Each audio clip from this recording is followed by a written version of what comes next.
Russia's President Vladimir Putin congratulated Trump on his win. He said Trump's victory is an opportunity to build a constructive dialogue between Moscow and Washington. Britain's Prime Minister Theresa May offered congratulations. Here's part of the statement. "I look forward to working with President-elect Donald Trump, building on these ties to ensure the security and prosperity of our nations in the years ahead." Canada's Prime Minister Justin Trudeau releasing a statement. "Canada has no closer friend, partner and ally than the United States. We look forward to working very closely with President-elect Trump, his administration, and with the United States Congress in the years ahead." And how about this? From France's ambassador to the U.S., Gerard Araud. It is a tweet, quote, "After Brexit and this election, everything is now possible. A world is collapsing before our eyes. Dizziness," he tweeted. Look who's here, Trump National Security Committee member, K.T. McFarland. I've got a book that says foreign leaders are scared to death of the new guy in the Oval Office. Well, here's why. Because they bought into the mainstream. Do you agree with me? Yeah, I know. They are? But they shouldn't be, and here's why. They bought into the Clinton machine, the GOP establishment, the Bush establishment, the mainstream media, that Donald Trump isn't smart enough to be president. He doesn't know anything about foreign policy. He's going to be trigger happy. Guess who they also said that about? In 1980, Ronald Reagan. And he turned out to be the greatest foreign policy and economic policy in America. And he beat up on the Russians and knocked them out of the ballpark. Without going to war again. But they are worried. They don't know what Trump's going to do in the South China Sea. They haven't got a clue what Trump's going to do in the Baltics. Good. They haven't got a clue. God, get him They don't have a clue what he's going to do in the Middle East, except he's not going to get into a war. Yeah.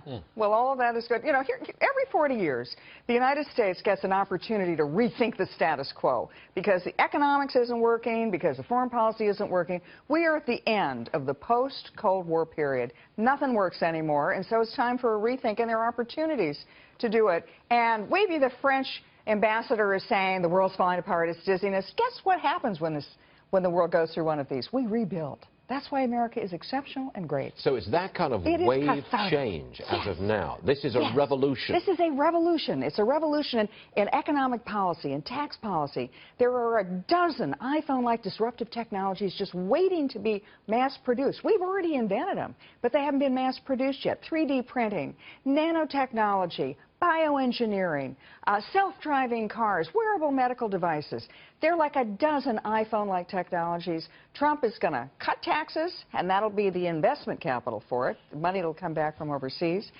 Refine regulations, streamline it, and then a pro-growth economy. Speaking of getting your money back, what about all those people who donated to the foundation hoping to get something from a Clinton administration? Did they get their money back? I bet they're going to ask for a refund, and I bet nobody's going to be writing those checks again because, look, they all wanted something for that money. I've rarely seen anybody as happy as you this morning.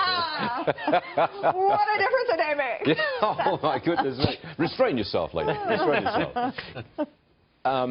You were in the room, weren't you, last night? Yeah. Same questions to Jeff DeWitt. Was there a moment when everybody suddenly looked at Donald Trump in a different way? Because he's the president-elect. Was there a moment? Here's why there was that moment. Because he was different. He looked like a president last night. He looked like a man. Did he carry himself differently? He carries himself differently. What he said, those were carefully chosen words. No, there's no vindictive. It was like listening to Reagan after he won his election, well, a nomination and then the election. I mean, our greatest presidents, whether it's been Abraham Lincoln or Teddy Roosevelt or FDR or Reagan, after the bitterest fighting, they come together. And that, I thought, was what I saw last night with Donald Trump. He thanked people. What time was it? 11:30-ish? Oh, no. Earlier? It was like 2 in the morning. I mean, what time did he show up? Or the moment. We started knowing, well, once Florida was getting so close in North Carolina. So I would say by 11 o'clock, you knew. Oh, it was earlier than that. Okay. Well, I wasn't in the room. You were. KT, thank you for being here. We appreciate it. Thank you very much indeed. All right.